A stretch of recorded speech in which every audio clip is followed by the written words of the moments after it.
This episode of the Vincast, Australia's premier podcast about wine, wine culture, and wine people, is proudly supported in part by Different Drop. Just like myself, Different Drop love Australian wines of provenance, authenticity, and innovation.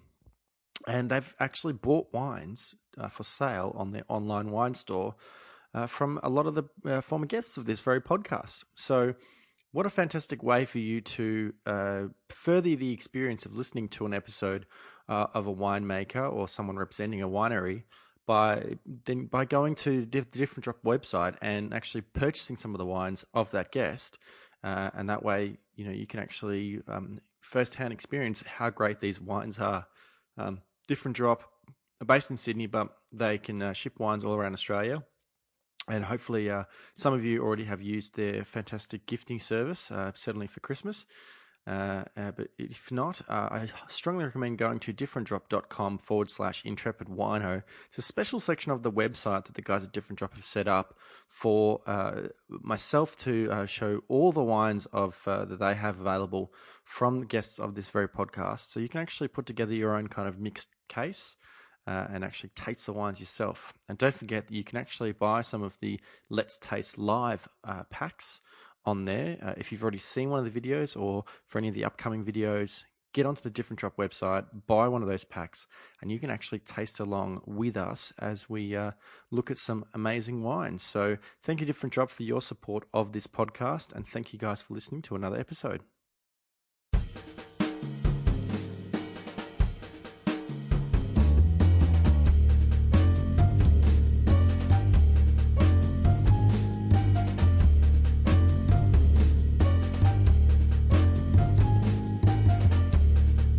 Episode 76, Part 1 of the Vincast, I chat with Nathan Reeves, one half of the Out of Step Wine Co. based in the Yarra Valley.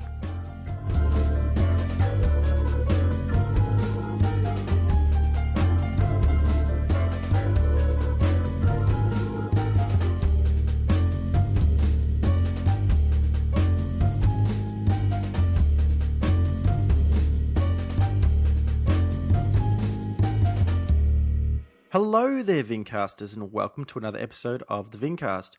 My name is James Scaresbrook, otherwise known as the Intrepid Wino, and I've got another very special couple of episodes for you.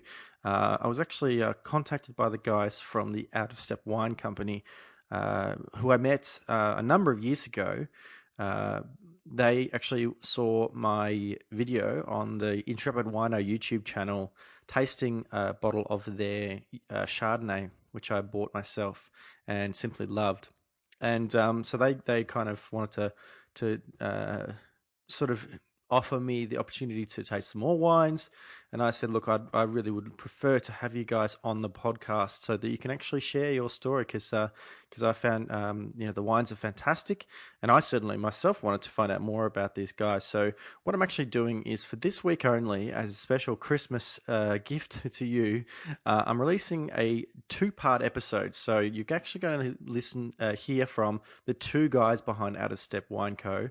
On 2 separate episodes this week. So this is the first part, and it is with Nathan Reeves. So Nathan is originally from WA and has a really amazing winemaking career, certainly in Australia, and had a bit of a muso background. So please do listen to this episode, and then make sure to stay tuned out for part 2 of this episode so you can hear from the other half of the Out of Step Wine Co. So hope you enjoy the episode. I'll see you on the other side. Nathan, thank you very much for coming down to the unofficial Vincast headquarters on a very, very steamy Saturday afternoon, and thank you for your time. Thanks, James. So, as I was mentioning, every episode I like to start by asking my guest if they can remember what their first interaction with wine was that actually set them on the path and wanting to pursue, I guess, a life in wine, really, because you don't switch off, you don't clock off. Wine is something that engulfs us all. I would think you would agree. Yeah, definitely. I remember it very, very clearly. Actually, it's. I'd obviously, like I know most people in the industry, drunk a lot of wine, and it was probably 5 or 6 years before I had that one wine that kind of really set me on the path. How did you end up in circles where you're drinking a lot of wine? Because before I started working in wine, I wasn't really drinking wine with people apart from my family. Well, I was working in bars and restaurants. Right. Okay. So you had a hospitality background after work. Sure. And also wanting to talk about the wines with customers. Well, I wasn't like I enjoyed it, but I wasn't into it like I am now. But I wanted to understand it so I could pass that on to the people that were drinking the wine where I was working. So where were you working? In Perth. Is that where you're from? Yeah. Okay. And then moved to St Kilda via Adelaide. Worked in a couple of pubs and bars in Adelaide, and then ended up in Melbourne. Actually, was kind of traveling, playing music, and Really? moving across to Melbourne with my band to come here and and have a go at a music career. Yeah. And hospitality is a good gig if you're in a band, and if you're... The only band I ever remember from Perth was Jebediah. Yeah, and that was when I was younger. They were up and coming, and of part of what got me excited about music was going and seeing bands like Jebediah. And when I was a kid, probably 10 years old, going to Eskimo Joe, Jebediah. Cool. I don't know. There's heaps of bands that I really like. Cinema Prague were one of my favourite Perth bands. But how did you end up working in hospitality? I don't know. It was just a good part-time gig for wanting to surf during the day, and I was at uni on and off doing various different degrees and leaving them. And I don't know. I like sleeping in. I'm not much of a morning person, so it suited my natural kind of diurnal rhythm. And it was fun. Like, I was really young, and all my friends. I've worked in bars and restaurants with all my friends, and I don't know. It's a really fun, easy gig, and you meet lots of interesting people. And how did you go as far as gigging? Because I would think a lot of gigs would be on Fridays and Saturday nights, similar to working in hospitality. Just really good managers that were, happy to let me have the time off to do it. Yeah, lucky. Then I... So you ended up in the SB. Yes, I actually worked at the SB for a while. Well, I would have guessed. That was... got off a taxi on Fitzroy Street in St Kilda, and never been there before in my life. Never been to Melbourne. Walked the next day. I stayed in a backpackers the next day, walked down the street. And a few of those down at St Kilda? Yeah, popped into the SB and said, "Are you looking for any bar stuff?" And they said, "Yes, you can start tonight." And that was it. And then worked at Dog's Bar, cool. Veludo, and a few other places around town. And I was drinking more and more wine, particularly, I guess, the Dog's Bar is mostly bar work, though? Yeah. Not less... A bit of fine dining here and there, but I'm a bit rough around the edges and didn't really suit me. I prefer the kind of the sweatier rock and roll pubs. And, and probably the late night wine and drinking, cocktail bars were much more enjoyable. A different kind of intimacy. Yeah. So were you working full time in hospitality, or were you still pursuing the music as you were living here? Yeah, playing music, playing gigs here and there. It never really happened for us. I kind of just got set on a bit of a different path, and that path has actually ended up becoming wine quite soon after moving to Melbourne, probably about 12 months after. So was it wine, or was it working with wine? Well, my interest from tasting wine at work was growing, but I still didn't really understand wine. Like, I didn't get it. I didn't get what people saw in it until it was Valentine's Day. It would have been maybe 2007, 2008. Mm-hmm. I was with a friend. We were both dateless. So we just agreed to go out to dinner together, and we were at Yellowbird Cafe on Chapel Street, and I just quit a job and got a bunch of holiday pay, so I was cashed out. Flush. So I was like, I'm going to get the most expensive bottle of wine that they've got there. Probably to that point was the most expensive wine I'd ever drunk, and it wasn't that expensive. Yeah, I think it was like $60 or $70 on a wine list. Yeah, so and it was a Jeff Merrill 2001 Reserve Cabernet. Does he release that late? Like Yeah, I with think a he gives fair it bit of age on it? 5 or 6 Yeah, years. yeah. And it was spectacular. It was such a beautiful wine. It was the first time I actually, things in a wine like leapt out to me. Like I could kind of see beyond it. I could see its components.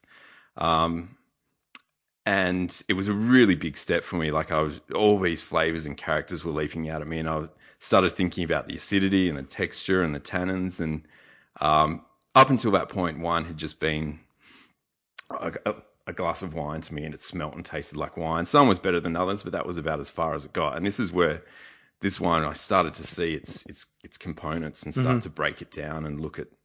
I kind of was thinking about this a few weeks ago, actually, and I thought of a really good analogy for how I see wine now, and it definitely links back to music, or it actually does. Mm-hmm. It's like, do you play a musical instrument? I did when I was particularly a teenager.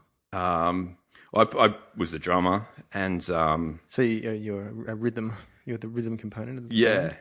And before I started playing music, kind of like before I started getting into wine, like a song was just a song. Like it's you could enjoy it and interact with it and dance to it.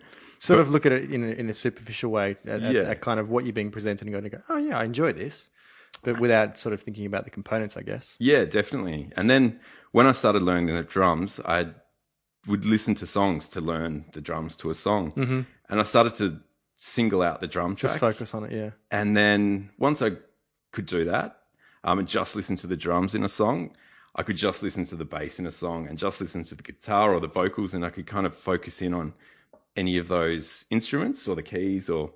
but also think about how they worked in with all the other elements as well. And so it was kind of like zooming into the song and like breaking it down and looking at its individual components. Yeah. Which before I started playing the drums, I never thought to do or wasn't able to do.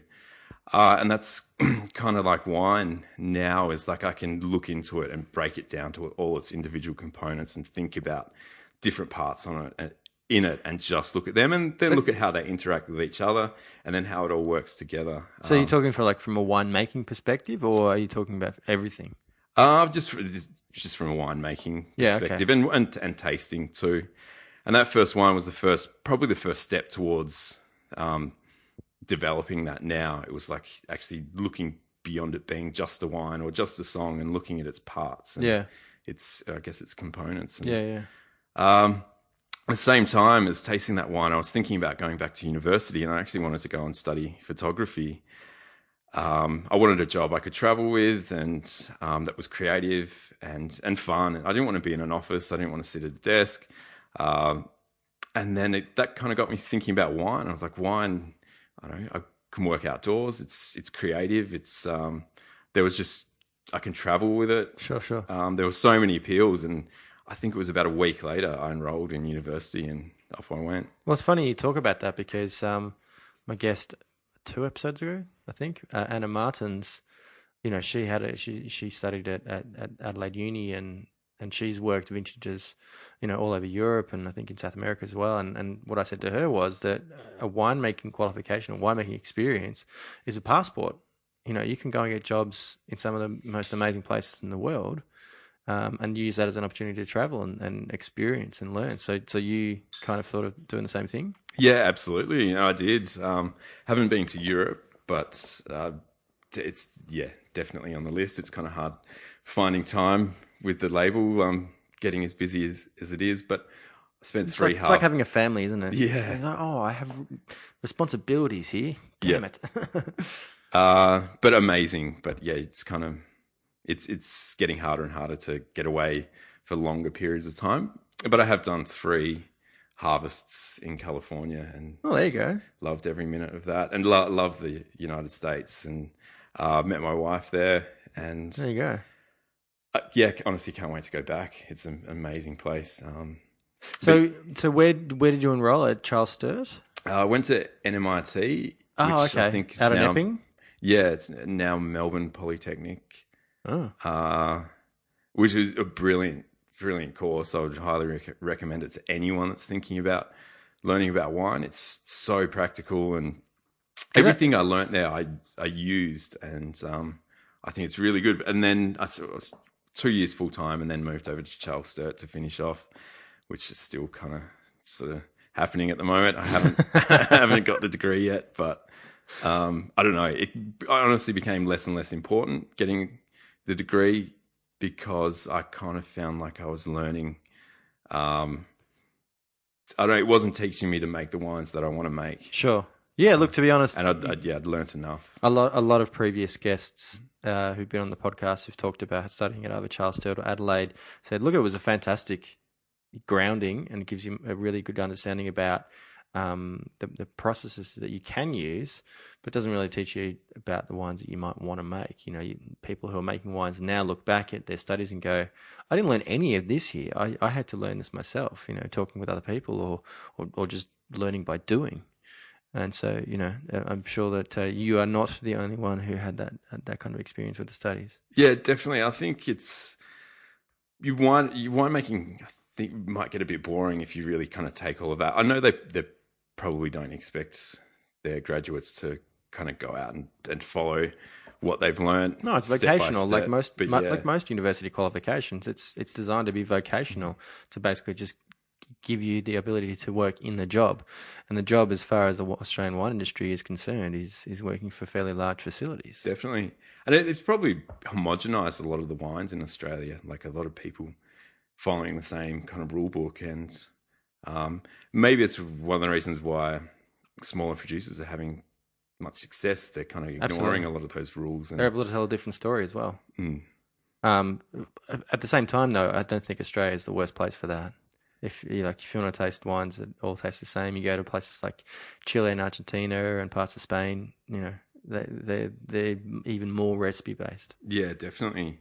At least there's a bit more originality in Australia, I think. Yeah, there's some truly incredible wine in Australia. And I'm actually so proud to be an Australian winemaker, because there's so many guys and girls out there just killing it with these amazing, like expressive, small batch, interesting, creative, fun, quirky, exciting wines. It's a really wonderful time to be making wine in Australia. Can you remember what the first winery you actually visited was? Yeah, probably Wynns in Coonawarra. It was actually on the way over to Melbourne. Okay. Just kind of traveling, working on farms, and found myself on a wine tour one day. How long did it take you to get from Perth to Melbourne? It's been about 3 months. Oh, nice. Yeah, it was an amazing trip. Yeah, I never would have thought that traveling from Perth to Melbourne across the Nullarbor, and it was working in parts of rural South Australia, which is not the most beautiful countryside, but I had the most incredible time. It was such an amazing trip. And managed to get to Wynns along the way. Before I was into wine, I'd love to go there now. I really enjoyed the wines there, but I was still, very much a novice when it came to wine. But this wasn't necessarily. This is before you had kind of made the decision about wanting to pursue a career, particularly as a winemaker. Yeah. This was a year or two before, right? So it was when interest was being sparked in wine, but yeah, I knew nothing about it. So, what sort of practical experience did you get whilst you were studying, or was it not until after you'd finished the studies that you actually got the opportunity to start working in a winery? There was a lot of practical experience, like from the go. At NMIT, they've got a functioning winery there, and we're always encouraged to interact with the second and third year students and ask them about what they're doing. And there was university wines being made that we could go and talk to the winemakers about and get involved and help out in the production process of them. Yeah. So from the beginning, there was a lot of access to very practical experience in there. And then we were given 2 months off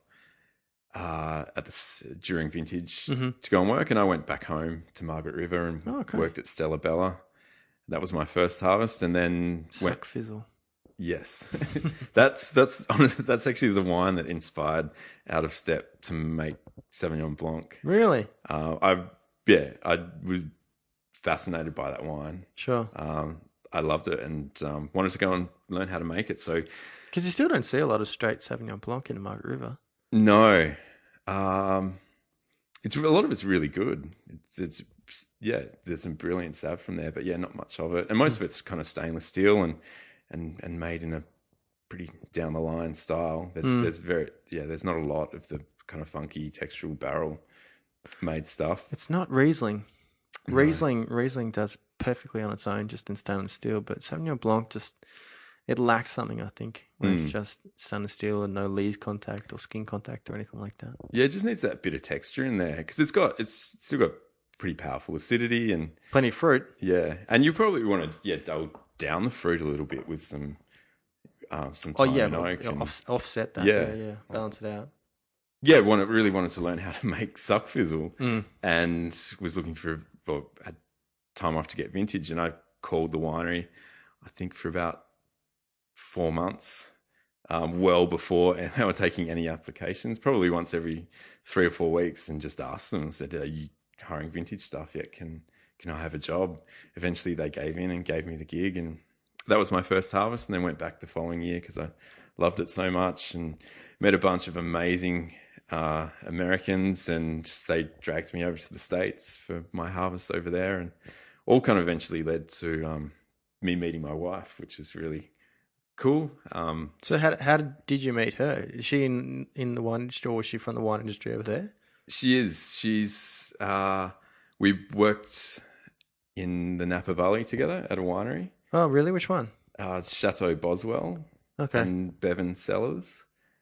It's small, probably 100-ton sort of winery. Quite extravagant, caves and all the best gear. And I was kind of astonished and a little bit disturbed, actually. Yeah, with the kind of money that there clearly is in the Napa Valley. I still can't get over the statistic that the Napa Valley is the second most visited tourist location in California behind Disneyland. Wow, I didn't know that. Yeah. I know some of the prices of the fruit over there, and it coming back here, it makes me feel very lucky. And actually, I think a lot of the grape growers, especially the quality of the fruit that they're producing over here, could do with getting paid a bit more per ton. Shh! Don't say it too loud. Yeah. Apologies as always for interrupting this fascinating Vincast chat. My apologies for interrupting another fascinating Vincast chat, but I wanted to share with you another supporter of the podcast, which is Wine Companion. Wine Companion actually reached out to me a little while ago, partly in an effort to support wine communication, particularly innovative wine communication like a wine podcast, but also because they wanted to reach out to more people to get people to check out Wine Companion. Wine Companion, for those who aren't aware, is a fantastic wine magazine that comes out with really fantastic articles about wine, lots of tasting notes and reviews. But they also have an amazing resource on their website where you can access a huge number of vintages of different wines, find out how the vintages relate to each other, and get lots of information about thousands of wineries around Australia. So as a special treat for subscribers of this podcast, if you go to the Wine Companion website, which is winecompanion.com.au, if you are wanting to subscribe to any package that they have, if you put in the code Intrepid30, the guys at Wine Companion will give you a 30% discount, which is huge savings. It's a fantastic opportunity that I do suggest checking out. And thank you very much, Wine Companion, for putting out such amazing content and supporting the Vincast. And so what was it like working vintage over in California? Was it very different to the experience you had working at Stella Bella? It was as much fun. It was a definite. Did you ever look at something that they were doing and sort of go, "Why are you doing that? That's a weird thing to do." They use a lot of dry ice, like constantly. They don't use as much sulfur. They don't acid adjust as much as we do. They use, if you're high alcohol wines. If Yeah, where I was working a lot, even the Pinots were very high alcohol. If you acid adjust for kind of microbial control, like we're taught at university to do, that acidity clashes with the alcohol, and you get really unbalanced wines. And the alcohol at higher volumes kind of sits in the same spot on your palate as the acidity does, so it kind of fills that gap. Sure. You don't need it, and they manage that microbial risk in other ways by using chemicals that we don't use. And I don't know, some people use 100% new oak because they, I don't want to reduce the risk of Brett, and then they rack and return barrels individually so that nothing's made as a single batch until very close to bottling, and then the wine's treated with some more stuff that kills everything. And probably shouldn't be talking about this, but I don't know, I'm sure people are listening and want to learn about how wine's made, and that's how some wine is made.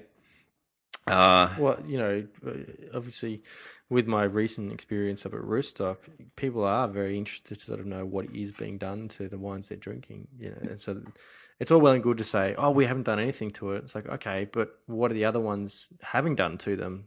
That's more important to know, if anything. And so, if people are doing adjustments and stabilizations and stuff like that, it's worth knowing. Yeah, I think I'm really glad that I know how well we don't do any. Are we talking about reverse osmosis? No, there's a chemical. It's actually used in soft drink production.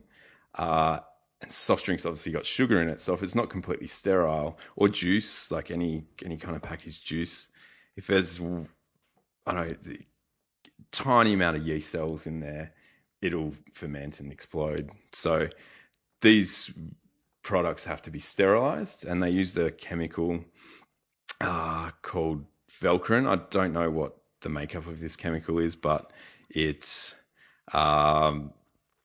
basically kills everything. And then but it breaks down very, very rapidly in about 15 or 20 minutes.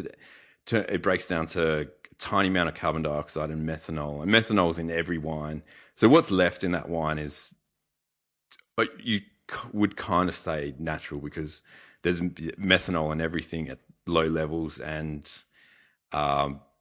there's probably much more natural methanol in a fermented product than would have been added to it, and CO2. So the argument is it's safe to drink. There's CO2 and small amounts of methanol in all of these fermented products. But I don't know. I think you should just be able to do it without it. I think it's a bit.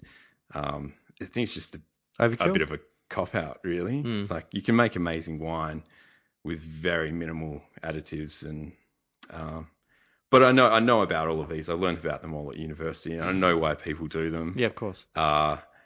And I can see why they do it, and I'm really glad that I do, because I don't know, it's kind of, I always describe it as like, know your enemy. Like, know. Well, it's good to know why you don't do it. Exactly. Or how you can avoid it. Yeah. How you can work so that you don't need to do it.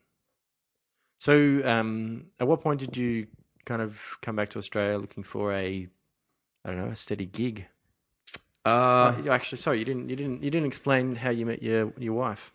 Oh, yeah, we just worked in a cellar together, and after 3 months of harvest, I eventually wore her down and convinced her that I was all right. And I think the last week of harvest, we got together. And is she from California? Yes. Okay. And we went back and worked together again the following year, and now we live together out in the Yarra. Mm-hmm. And love to go back to the States and do a more, I don't know, and make some wine over there too, be it for out of step, or I don't know, with some friends, or maybe even get a full-time job over there for a year just to experience it some more. But yeah, I don't know. So you ended up back in Australia? Yes. How long ago? Well, I was just doing harvests over there, so I would leave in August, come back in November. Yeah. Every year. But I didn't go this year. I was just too busy and got to have a full-time job outside of Out of Step, and As a winemaker yes, in the Yarra Valley? yep. Okay. Most So you haven't been necessarily up until sort of this year. Was this year the first year that you've sort of been here permanently? yes, it's first spring I've spent in the Yarra since I moved here, which was really cool. Uh-huh. Obviously spent time living in Melbourne and studying before that, but it was I'd always missed the growing season, which is really exciting to see. And now that we're working at Vineyard, it was pretty important to be here for that too. And there's not much time for anything anymore. So how did you kind of how did the Out of Step story begin for you? Well, I just wanted to make some wine, and I guess like a lot of winemakers with their projects on the side, you are limited to making wine in a particular way at your full-time job. Sure. I don't know, not for any bad reasons. Just that's just the way it is. Like you got to produce. It's your job. You got to produce a product for the company that you're working for. That's sound, and in the same way that you can't go to the university and say, this is the kind of wine I want you to teach me to make. No. Yeah, and so the brand, or the first batch of wine that I made, started from just wanting to do it my own way, and and without all of those constraints of that having to produce a commercial wine puts on you. It's wanted to make it in the style and without adjusting acidity and fining and filtering and doing all those things, because I believe that would make a more interesting wine. And it was more of a romantic view of wine that I had before I started studying. Like, you think of wines made in a really beautiful and honest way, it just kind of naturally lends itself to that. And then when you learn about how a lot of it's made, you learn that a lot of it isn't, and it's kind of manipulated into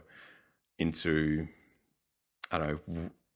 The wine is like an end point, and you're kind of pushing it into that end point. And I lost that romanticism about wine when I learned that, and I wanted to kind of make my own, to let go and let it become something, and make it in that way that I just thought wine was made before I learnt about making it. And so that's why I did it. But to be able to make a wine like that, you need to have the right fruit. You need to have fruit that's grown well and similarly has had, very little to no additions and subtractions. So how did you kind of sort of source that fruit for that first wine? You definitely need premium fruit to make wine in that way. Just looking around the valley, asking friends, drove around, tasted a lot of wine, and kind of narrowed it down to Upper Yarra. I really loved the natural acidity that was retained in Sauv Blanc up there at the ripeness that I kind of like to drink it at too. Mm-hmm. I really love that really powerful acidity, and don't like it to be too tropical. I still want some of those. I want it to be floral and citrusy and a bit more savoury. And Upper Yarra just seemed perfect, and managed to find Lusatia Park through a recommendation of a friend, and obviously it's got a pretty good reputation. And all the Sauv up there was available. And I don't think anyone had taken it for a little while, and sold some furniture and a bicycle and downgraded my car and scratched together about $7,000 for a few barrels and a ton and a half of fruit, a tank, rented a truck and went out and picked it up. And that was the start of it. Pressed it straight to barrel basically and let it ferment, topped it up, tasted it every month for about 6 months and looked good to bottle, and racked it to bottle. And that was the first wine. And I honestly didn't think it was any good. I was so involved with this wine. Like, I cared about it so much that I couldn't, like, I always described it as the ugly baby. Like, to me, it was like the most beautiful thing in the world, but to everyone else, like, it could have been like an ugly baby. Like, I don't know. It's I think that's like the Meryl Streep effect. Because Meryl Streep continually wins or gets nominated for Academy Awards, goes up and goes, "Oh no, I don't deserve this. Oh, no, was I good in this? Oh, I don't know." You sort of, you're your own harshest critic, I think. Yeah, and I've definitely moved on from that now. Now I know when our wines are good, and now I love them all, and I'm like, that's fucking awesome. I love that wine. Yeah, definitely. So with that first wine, did Out of Step exist at that point, or did you kind of go, okay, now what am I going to do with this wine? Pretty much. Out of Step definitely didn't exist. The wine did, and it was bottled, and there was a couple of pallets of it there, and this was around about sort of when I ran into Dave again. We actually studied at university together. Yeah. He was working in the Yarra too, and we caught up at the pub for a pint, and we're talking about making our own wine, and Dave said that he wanted to make some too. And yeah, 2 pints later, Out of Step was born, and Dave had the name. I really liked it, and got a label designed by a friend of Dave's and slapped it on the bottle, and off we went. So you had the wine to sell. Yes. Out of Step was created. Yep. Let's take it out there. What were the first impressions? Of the wine, or? Well, I know that people, I think Max Allen wrote something about it initially, maybe? Was it Max? Yeah, we got a lot of amazing press from it, which is truly thankful for. I don't know where we would be without some of the wine writers giving it the praise that they did. Yeah. But there was a couple of months before that when we were out sort of trying to sell this wine. I was a cellar hand at a large winery. We didn't have a name for ourselves. I didn't have a name for myself as a winemaker. I was a young guy, unshaven. I was walking around in board shorts and flip flops, trying to peddle this bottle of Sauv Blanc from the Yarra Valley, and the reception of it was pretty poor from most people. It was a real slog for the first few months to get it into some places and start selling it. I think it's interesting now if you look at the market, in places like Melbourne and Sydney. If you had brought that wine out now, they would have just gobbled it up straight away. But even sort of three or 4 years ago, yeah, Sauv Blanc was pretty uncool, and yeah. But that approach to wine as well, that kind of garagist, less is more style. I think it's like, oh, okay, I'm not sure about this wine. That's probably would have been, the much more common impression. Whereas now it's like, oh, you've done it in this style, cool, yeah. Lay it on me. Okay, how much can I get? Yeah, it's definitely changed pretty quickly out there, and as a drinker, it's incredible to be out there, and it's a golden age, I think. Yeah, Melbourne and Sydney, like going out for a glass of wine is we're truly blessed at the moment. There's an abundance of amazing, interesting wine from all over the world, and from Mornington, Sunbury, Geelong, Yarra, all around us, all around Melbourne. Now, I'm not sure if it was that Sauvignon Blanc the one that I tasted several years ago the first time.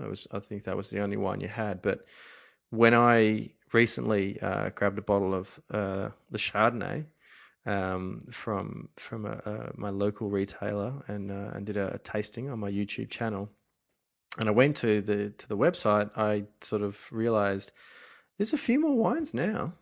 There's quite a few. So how did kind of the range of wines grow from there? It started from us. We just wanted to make wines that we wanted to drink. So I don't know. It's kind of, we never, early on, it wasn't like we should make this because we think it's going to sell really well. It's like we should make this because it's delicious and we want to drink it. And it just kind of grew out of that. We just made wines that we wanted to drink, or made wines in ways that we wanted to make them. And we just kind of, I don't know, followed it was a bit of the opposite, really. It wasn't market driven. It was kind of driven by our own desires for what we wanted to drink and explore too. And did you go and seek the fruit, or did the fruit come to you? we probably, I don't know, some amazing fruit has kind of we've come across by having a beer down at the pub in Hillsville with some of the great growers around town, and some we've really sort of sought out and harassed the owners of the vineyard for months and months and months on end to eventually they've given in and allocated us some fruit. So yeah, some sought out, some we've kind of come across, and some has been recommended by friends, and some vineyards we've really loved and had an eye on for a long time. And when some fruits come available at them, we've jumped on it as quickly as we could. So yeah. And also, the reason why we're not just a Yarra producer is we're happy to find a region that we think is better suited to a variety or a style that we want to make. So we kind of, definitely like to explore. Regret it during harvest when we're driving for 7 hours round trip, but it's worth it when we. At least there's two of you. Yes. Two of you. Yeah. You got someone to talk to on the long drives. Yeah. No, there's been a lot of like late night trips. I've been sampling vineyards with the camera, with the flashlight on my phone around 11 p.m. in the rain before, and yeah, it's amazing. I've never had a bad moment making these wines. It's all fun, no matter how tired and how kind of pushed to the limit that you get during vintage. It's all amazing when you look back on it. Yeah, and it's exciting to sort of see where Out of Step is heading. You know, I feel like I just sort of blinked, and all of a sudden there's all these other wines that I'm very keen to try more of, and it sounds like, you know, there's going to be some other stuff in the pipeline, maybe even some Out of Step American wines. Who knows? Possibly. It's something we've chatted about here and there, never seriously. Yeah, it's always just been an idea. But yeah, there's no plans for it. But maybe one day there could be some. Yeah, could be some Out of Step, Sonoma or Napa or Santa Barbara or. Yeah, I reckon that'd be a little bit more expensive, but hopefully it'd be worth it. Yeah, I think we haven't even started looking into the logistics and the financial impact of making one over there and getting it back here, and the food miles on that, probably not. Yeah. Well, it sounds like there's plenty of work to be done in the lead up to certainly the next vintage. But thank you very much, Nathan, for generously giving me some of your time in this, you know, beautiful summer heat. Thanks very much, James. It was an absolute pleasure to talk to you. How can people sort of stay in touch with yourself and Out of Step online, on social media, that kind of thing? Not too much social media. We are on there, but we're a bit slack with that. But definitely send us a tweet, send us an email, or give us a call if you're out in the Yarra and you want to taste some wine or even have a beer with us and talk about wine. Feel free to give us a call or shoot us an email. I think it's hello@outofstepwineco.com. Maybe .au, no .au. But the website is outofstepwineco.com. Fantastic. But yeah, you can find us. We're out there. Instagrams. I don't know. During harvest, we definitely keep people up to date with what we're doing. Well, you definitely know where to find them during that time of year. But definitely head out to the Yarra Valley. Look, guys, you have no excuse. It's only an hour out of Melbourne, so make that trip. And thank you guys for listening to another episode of the Vincast. I have been James Garesbrook, otherwise known as the Intrepid Wino. Of course, you can follow myself on social media, on Twitter and Instagram. I'm at Intrepid Wino. And on Twitter, you can follow the podcast at the Vincast. Of course, the Facebook page is at facebook.com/Intrepid Wino. And you can find links and photos there. of the Intrepid Wino YouTube channel is where you find all my Let's Taste videos, including the original one that I mentioned at the start of the episode of the Out of Step Chardonnay. No doubt some future videos of tasting Out of Step wines. Of course, you can subscribe to the podcast on iTunes, Player FM, the Stitcher, the Podcasts app, any number of different apps or programs. Because subscribing means that you can actually download the episode and listen to it, whenever you want to, or as often as you want to. If you do subscribe, please give me a rating and a review, because it provides really fantastic feedback for myself about what you're enjoying or where you think I can improve the show. But also it's great reference for any potential listeners, but more importantly, potential guests who you may want to hear from on the show. And if they hear that if they can see that there's a very engaged and supportive audience of the podcast, then it means they're more likely to be able to come on the show. Of course, all that information is available at intrepidwino.com. Every episode of the podcast, all of the tasting videos, and lots of different writings that I've done in the past. You can read about my experiences. Thank you again to Nathan for being on this episode of the podcast. Please stay tuned for part 2 of episode 76 of the Vincast with the other half of the Out of Step Wine Co., which is Dave Chatfield. So please stay tuned for that. Thanks for listening, guys. Until next time, bye.